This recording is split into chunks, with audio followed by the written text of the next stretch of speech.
Hey guys, welcome back to my YouTube channel. I am Ravi from R Studies. तो last video में हमने देखा था कि ऑपरेटर्स पे हमने क्वेश्चन किए थे और मेथड्स को देखा था, कंस्ट्रक्टर और लूप्स को भी देखा था। और आज की इस वीडियो में हम देखने वाले हैं कलेक्शंस क्या होते हैं और आइडेंटिफायर्स, बेसिकली आइडेंटिफायर्स होते क्या हैं।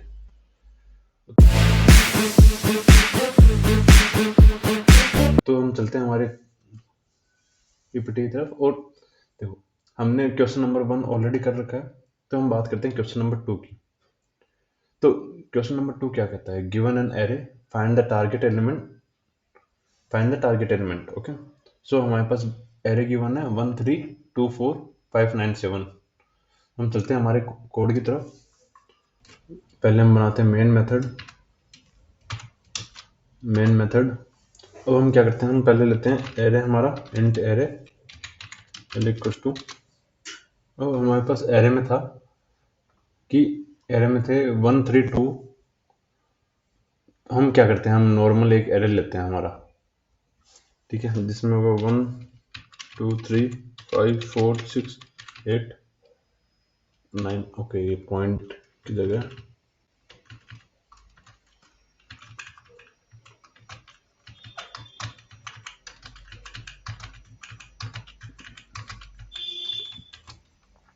ठीक है, हमारा एरे रेडी। और हम एक लेते हैं टारगेट एलिमेंट लेते हैं हम 6 लेते हैं, ठीक है। अब हमें क्या करना है, अब हमें टारगेट एलिमेंट को सर्च करना है और हमें उसका जो इंडेक्स है वो रिटर्न करना है। अब इंडेक्स क्या होता है? बेसिकली इंडेक्स वो होता है एरे में। देखो, एरे क्या होता है कि array indexing, zero base indexing से वर्क करता है। लाइक पहला एलिमेंट क्या होगा? 0th इंडेक्स पे होगा, दूसरा एलिमेंट कहाँ होगा? 1th इंडेक्स पे। तो ऐसे करके 0 से स्टार्ट होगा और जो एरे की जो लेंथ है उसके -1 तक जाएगा। देखो, अगर इसकी लेंथ की बात करें तो 3 3 6 2 8 8 इसकी टोटल लेंथ है। लेकिन अब वही अगर हम 0 से स्टार्ट करें तो इसका जो लास्ट एलिमेंट होगा वो होगा 7, इंडेक्स नंबर 7 पे। तो हम देखते हैं, हमें इंडेक्स चाहिए, तो हम पहले एक बना लेते हैं वेरिएबल, इंडेक्स हमारा 0 ले लेते हैं हम, ठीक है।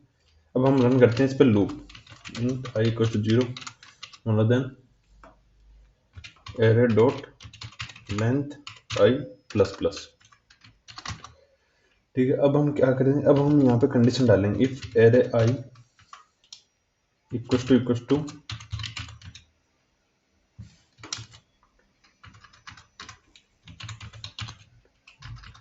टारगेट। तो हमें क्या करो, जो हमारा इंडेक्स है, इंडेक्स इक्वल टू i कर दो और लूप को वहीं ब्रेक कर दो, ठीक है। अगर हम प्रिंट करवाएं अब इंडेक्स हमारा, तो ये देखो अब क्या प्रिंट होगा। देखो 5, इंडेक्स नंबर 5 पे जो है हमारा जो टारगेट एलिमेंट है वो वहाँ पे है, इंडेक्स नंबर 5 पे। तो हम काउंट करते हैं 0 1 2 3 4 एंड 5। 5 पे 6 आ रहा है हमारा। अब देखो, अब हम, मैं तुमको एक चीज़ बताता हूँ कि ये तो हो गया बेसिक फॉर लूप। अब हमारे पास एक कॉन्सेप्ट और है जो कि है एडवांस फॉर लूप। वो कैसे वर्क करता है तो उसमें देखना, वो तो और ज़्यादा आसान है। अगर मैं यहाँ पे लिखूँ फोर इंट आई, इसमें एरे में, और प्रिंट करवा दो आई। एक बार मैं लाइन नंबर 18 को भी कमेंट करता हूँ, और अगर अब मैं रन करूँ, ये देखो 1 2 3 4 5, मतलब जो जो भी हमारा इंडेक्स है वो डायरेक्ट प्रिंट हो गया। वरना हमें क्या करना पड़ता था, एरे इंडेक्स ऑफ आई। इसमें हम डायरेक्ट अगर आई को भी प्रिंट करवा रहे हैं तो देखो एरे के एलिमेंट प्रिंट हो रहे हैं, ना कि 0 से एरे की लेंथ तक। तो अब इसमें हम क्या करेंगे, इसमें हम सेम कंडीशन रखेंगे कि इफ हमारा आई जो है वो टारगेट के बराबर है, हमारा इंडेक्स कर दो आई और फिर ब्रेक कर दो। नहीं, इसमें क्या है, इसमें हमारा जो टारगेट है सिर्फ वही अचीव होगा, ना कि एलिमेंट, ना कि हमारा इंडेक्स। इसमें बस यही एक दिक्कत है, ठीक है। देखो हमारा 6 प्रिंट होगा, लेकिन अगर मैं यहाँ पे मान लो टारगेट दूं 7, तो क्या होगा, तब फिर 0 प्रिंट होगा, क्योंकि इसको कुछ मिला ही नहीं। क्योंकि हमने टारगेट एलिमेंट लिया 7 और इसमें 7 कहीं भी नहीं है। तो अगर 7 के बराबर ये है ही नहीं तो ये इंडेक्स को चेंज नहीं करेगा। तो इंडेक्स हमारा बाय डिफॉल्ट क्या है, 0। तो ये हो गया हमारा फॉर लूप और हमारा एक क्वेश्चन। अब हम चलते हैं दोबारा पीपीटी की तरफ। वो जो थर्ड क्वेश्चन है वो क्या है, given find frequency of each element in array. तो हमें क्या है, फ्रीक्वेंसी फाइंड करनी है। तो ये क्या है, ये है एक हैज मैप पे बेस्ड क्वेश्चन है, जिनको हम कलेक्शन पे है, मतलब जिनको हम आगे देखेंगे। और ये क्या है, ये तुम दोबारा ट्राई करो तो तुम मुझे कमेंट सेक्शन में बताओ कि तुमसे हो पाया कि नहीं, ठीक है। तो हम आगे चलते हैं हमारे कलेक्शंस पे। तो कलेक्शन बेसिकली है क्या, कलेक्शन देखो, कलेक्शन एक प्रकार के ऑब्जेक्ट्स ही हैं जो कि हमें मल्टीपल एलिमेंट्स को एक सिंगल यूनिट में एक स्टोर करने में हेल्प करते हैं। जैसे कि जावा को अगर देखें, जावा क्या है, एक ऑब्जेक्ट ओरिएंटेड प्रोग्रामिंग लैंग्वेज है, ये हम सब जानते हैं। अब जावा करता क्या है कि जितनी भी हम क्लासेस वगैरह सब बनाएंगे, जितने पैकेज वगैरह हम बनाते हैं, तो उन सबको क्या करता है, उन सबको एक सिंगल यूनिट में इकट्ठा करता है और फिर बाइट कोड में कन्वर्ट करता है। तो वैसे ही कलेक्शन क्या है, कलेक्शन भी एक प्रकार के ऑब्जेक्ट ही है जो कि मल्टीपल एलिमेंट्स को एक सिंगल यूनिट में स्टोर करने में हेल्प करते हैं। जैसे अगर कुछ क्लासेस या फिर इंटरफेसेस की बात करें जो कि कलेक्शन में आते हैं, वो हो गया लिस्ट, हो गया सेट, हो गया मैप, हो गया स्टैक, हो गया क्यू, हो गया और डी क्यू हो गया। तो इन सब के बारे में हम थोड़ा थोड़ा जानते हैं अभी। पहले हम बात करते हैं लिस्ट की। तो लिस्ट क्या है, list and ordered collection, like collection of elements है। Elements can be accessed by the integer index.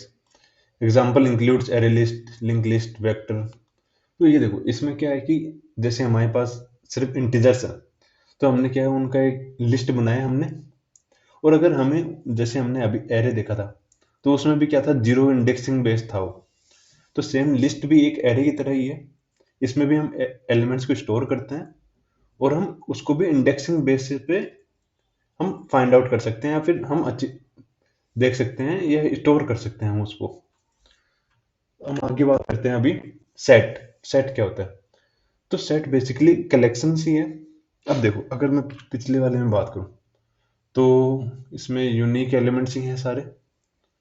तो अगर, जैसे कि अगर मैं एरे में बात करूं, जैसे क्वेश्चन में देखते हैं, जो हमारा जो पहले जो क्वेश्चन थे, हाँ इसमें देखो, जो थर्ड वाला जो क्वेश्चन है, इसमें देखो, इसमें 2 जो है 2 टाइम्स आ रहा है, 3 3 टाइम्स आ रहा है, 4 2 टाइम्स आ रहा है। मतलब डुप्लीकेट एलिमेंट्स भी हम डाल पा रहे हैं एरे में, तो लिस्ट में भी हम डाल पाते हैं। लेकिन सेट में क्या होता है, सेट में क्या करता है कि जो डुप्लीकेट एलिमेंट्स है वो उनको रिमूव कर देता है। मतलब डुप्लीकेट सारे जितने भी सेट के अंदर जितने भी एलिमेंट होंगे ना, वो सब यूनिक एलिमेंट होंगे। तो ऐसे ही लिंक है सेट हो गया, ट्री सेट हो गया, इन सबको हम आगे देखेंगे, जो कि जब हमारी डीएसए की प्लेलिस्ट आएगी तब देखेंगे हम इनको। अभी के लिए हम चलते हैं आगे और हम बात करते हैं मैप की। तो मैप बेसिकली क्या होता है, मैप एक एक प्रकार से हम कह सकते हैं एक ऑब्जेक्ट ही है जो कि वर्क करता है की और वैल्यूज पे, ठीक है। जैसे कि अगर हम बात करें, a key in an object that use to retrieve a value और ए लेटर डेट। देखो, अगर हम इनको कोड की तरफ से देखें तो हम पहले क्या करते हैं, हम एक एक के कोड को देखते हैं कि इनको हम लिखते हैं कैसे। तो हम पहले बात करते हैं लिस्ट की, ठीक है। तो हम लिस्ट के लिए हम चलते हैं हमारे कोड पे थे और हम एक लिस्ट बनाते हैं। लिस्ट किसकी बनाएंगे, हम एरे लिस्ट बनाते हैं हम। तो इन सबको क्या करते हैं, हम करते हैं कमेंट, हटाते हैं इनको एक बार के लिए, और हम क्या करते हैं, हम एरे लिस्ट बनाते हैं। एरे लिस्ट ऑफ स्ट्रिंग की बना लेते हैं, चलो हम, कि हमारे जो लिस्ट जो बनेगी ना, उसमें सिर्फ स्ट्रिंग एलिमेंट्स रहेंगे, उसमें हम इंटीजर वगैरह कुछ भी नहीं डाल सकते, फिर सिर्फ स्ट्रिंग डालेंगे। तो लिस्ट न्यू एरे लिस्ट। तो ये तो हो गया हमारी लिस्ट फॉर्म। लेकिन अब ये देखो, अब एरर दे रहा है। ये एरर क्यों दे रहा है, क्योंकि हमने इसको इंपोर्ट नहीं किया। तो ये सब जितने भी हैं हमारे कलेक्शंस, तो ये कौन से पैकेज में, जावा डॉट यूटिल में। तो अगर मैं, ये देखो, Java dot यूटिल dot array list, अब लिस्ट हमारे पास रेडी है। अब हम क्या करेंगे, अब इसमें एलिमेंट ऐड करेंगे। तो एलिमेंट कैसे ऐड करते हैं, तो उसके लिए सिंपल तरीका है, उसका नाम जो हमने जो भी नाम दिया उसको डॉट ऐड ऐड में हम देते हैं लाइक एप्पल देते हैं, फ्रूट के नाम स्टोर करते हैं, ठीक है, ठीक है होगा एप्पल। और फिर आगे ऐड करते हैं लिस्ट डॉट ऐड बनाना और लिस्ट डॉट ऐड ऑरेंज, ठीक है। हमने 3 एलिमेंट ऐड कर दिए। अब लिस्ट में हमने ऐड तो कर दिए, लेकिन अगर प्रिंट करवाएं इसको, अगर मैं इसको प्रिंट करवाऊं लिस्ट, अब क्या प्रिंट होगा देखो, ये देखो एक एरे में स्टोर हुए सारे और वो प्रिंट होके आ चुके हैं। अगर इनको हम एक एक करके एक्सेस करें तो हम अगर हमारा एडवांस फॉर लूप देखें, फॉर स्ट्रिंग है, इस बार स्ट्रिंग आई लेते हैं लिस्ट के अंदर, ठीक है, system dot out dot print I. अगर अब इसको रन करवाएं तो ये देखो अब अलग अलग एलिमेंट्स प्रिंट हो रहे हैं। तो ये तो हो गया हमारा लिस्ट कि लिस्ट कैसे बनते हैं। अब हम आगे बात करते हैं जो हमारा है सेट। तो हम सेट कैसे बनाते हैं, तो सेट बनाने के लिए क्या होता है कि हम यूज करते हैं हैश सेट का। अगर मैं यहाँ पे लूँ हैश सेट और इसको अगर मैं दूँ स्ट्रिंग ही हम लेते हैं, स्ट्रिंग, इसको नाम लेते हैं सेट न्यू हैश सेट, ठीक है। ये हमारा हैश सेट रेडी है। इसमें हम क्या करते हैं, इसमें हम दोबारा एलिमेंट ऐड करते हैं और इसमें सेम एग्जांपल लेते हैं। देखो इसको मैं करता हूँ कॉपी पेस्ट और इनको क्या एक कमेंट सेट आते हैं उनके लिए, इसको करते हैं सेट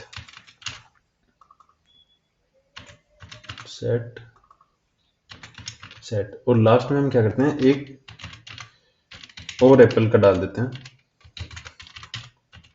एप्पल, ठीक है। अगर अब इसको सेट को प्रिंट कराऊं तो क्या प्रिंट होगा देखना अभी, ये देखो सारे यूनिक एलिमेंट्स ही प्रिंट हो रहे हैं। अगर मैं एक और ऑरेंज दूं यहाँ पे डॉट ऐड ऑरेंज, ठीक है, अब रन करूं इसको तब भी देखो ये। लेकिन अब एक चीज देखना कि जावा क्या है, जावा एक केस सेंसिटिव लैंग्वेज है। तो उसको हम कैसे करेंगे, अगर मान लो इसमें हो सेट डॉट ऐड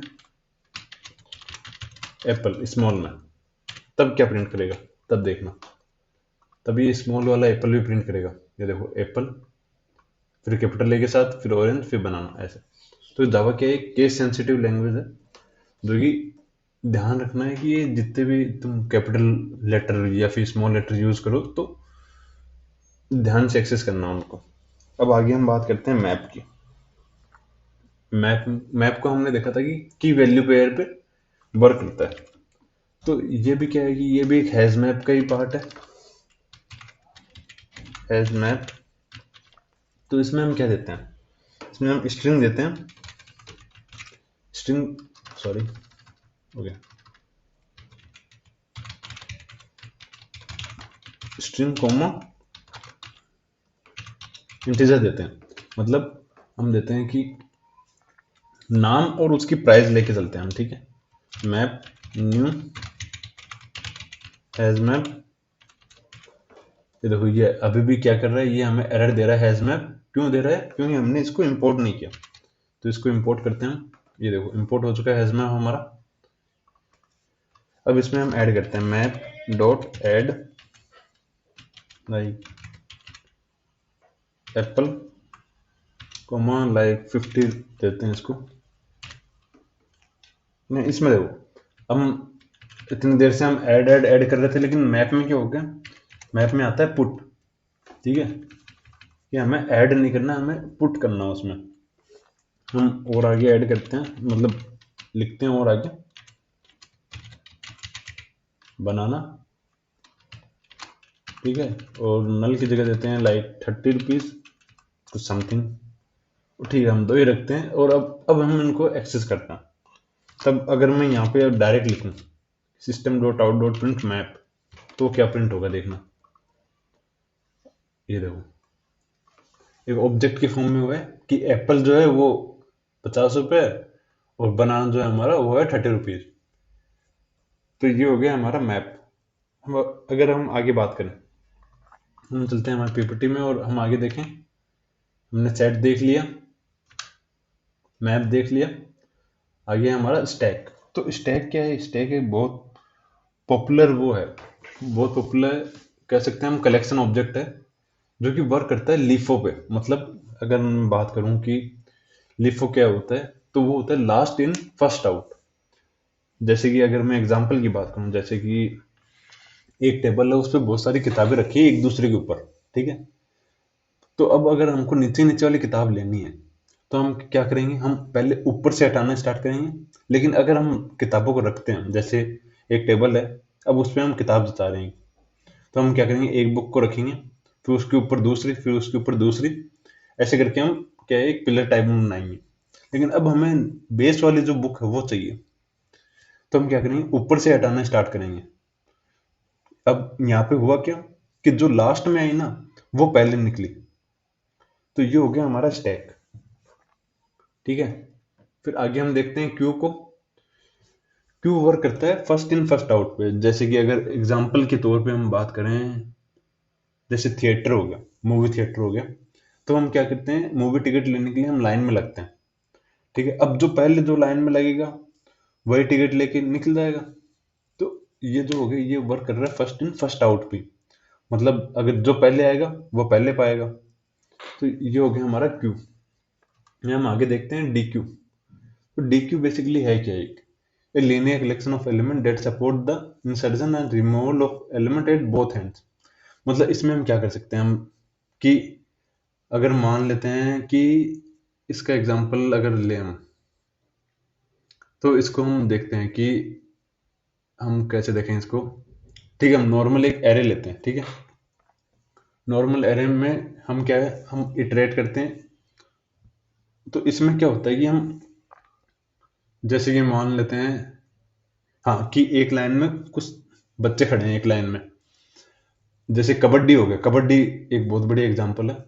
जैसे अगर किसी को रेड करने जाना है, ठीक है, तो कबड्डी के 7 प्लेयर एक साइड में, तो क्या करेंगे वो, अब किसी भी एंड से कोई भी प्लेयर जा सकता है इसमें। मतलब फर्स्ट वाले स्टार्टिंग एंड से भी एक प्लेयर जा सकता है और लास्ट के एंड से भी एक प्लेयर जा सकता है। तो डी क्यू हो गया वो, ये चीज कि हम दोनों तरफ से ही किसी भी एलिमेंट को रिमूव कर सकते हैं। तो ये हो गया हमारा डी क्यू। आगे हम बात करते हैं आइडेंटिफायर्स। तो बेसिकली आइडेंटिफायर्स होता है क्या, आइडेंटिफायर्स क्या होता है कि एक प्रकार से नाम ही है जो कि हम वेरिएबल्स, मेथड, क्लास, पैकेज या फिर इन सबको देते हैं, ठीक है। अगर मैं एग्जांपल की बात करूं, जैसे कि हमें बचपन में कहा करता था शर्मा जी के लड़के के इतने नंबर आए, शर्मा जी की लड़की के इतने नंबर आए। तो अब उस लड़के का नाम तो वो नहीं है, लेकिन हम आइडेंटिफाई किससे कर रहे हैं, शर्मा जी का लड़का। तो शर्मा जी का लड़का बेसिकली एक आइडेंटिफायर हो गया, ठीक है। तो इसमें भी क्या है, इसमें कुछ कंडीशंस है। जैसे वैलिड कैरेक्टर्स की अगर हम बात करें, तो वैलिड कैरेक्टर्स कौन कौन से होंगे, वैलिड कैरेक्टर्स में upper case, lower case, digit, underscore और डॉलर साइन आएंगे, ठीक है। इनके अलावा आप कोई भी नंबर वगैरह यूज करते हो तो वो काउंट नहीं होंगे इसमें। लेकिन इसमें भी एक केस है, देखो, कि जो हमारा जो पहला जो कैरेक्टर होगा ना, वो या तो लेटर होगा या अंडरस्कोर या डॉलर होगा, वो नंबर भी नहीं हो सकता वो पहला तो, ठीक है। और ये देखो, और दूसरी जो कंडीशन है वो है subsequent character can be letter digit, underscore और डॉलर साइन। बाकी जो जो डिजिट्स हैं वो कुछ भी हो सकते हैं। और हम आगे बात करते हैं कि रिजर्व वर्ड्स। जैसे कि अगर रिजर्व वर्ड्स हम देखें तो इंट हो गया, क्लास हो गई, पब्लिक हो गया, वर्ड हो गई, ये क्या है, ये ऑलरेडी एक रिजर्व वर्ड्स हैं इसमें।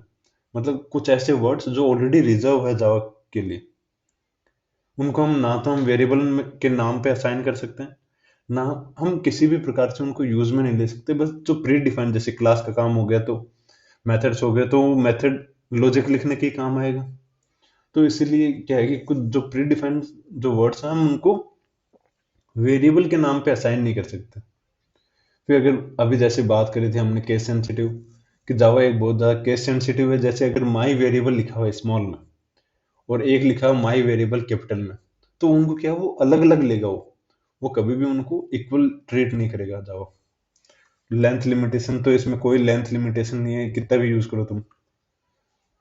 और जैसे नेमिंग कन्वेंशन हो गया, तो जैसे मेथड्स हो, वेरिएबल्स की अगर बात करें तो वो कैमल केस यूज करते हैं, मतलब पहले स्टार्टिंग से स्मॉल में होगा, फिर जो होगा वो कैपिटल कैपिटल से स्टार्ट होगा। तो अगर क्लास के नेम इन सबको अगर देखें तो ये पास्कल केस में होगा, जैसे कि स्टार्टिंग ही कैपिटल लेटर से होगी, जैसे ये देखो also known as upper camel case. ठीक है। अगर पैकेजेस के नाम की बात करें तो reverse order of domain name में होंगे और सारे स्मॉल में होंगे, और कॉन्स्टेंट्स जो होंगे वो सारे कैपिटल होंगे, और सेपरेट होंगे वो अंडरस्कोर से। तो ये तो हो गया हमारे आइडेंटिफायर्स। हम आगे देखें तो ये हो गया हमारा एंड। तो मिलते हैं हम नेक्स्ट वीडियो में, और नेक्स्ट वीडियो में हम और अच्छे से समझेंगे कि स्टैक क्या होते हैं, क्यू क्या होते हैं, और इन पे हम कुछ क्वेश्चंस भी करेंगे। तो मिलते हैं हम अपने नेक्स्ट वीडियो में। Till then have a great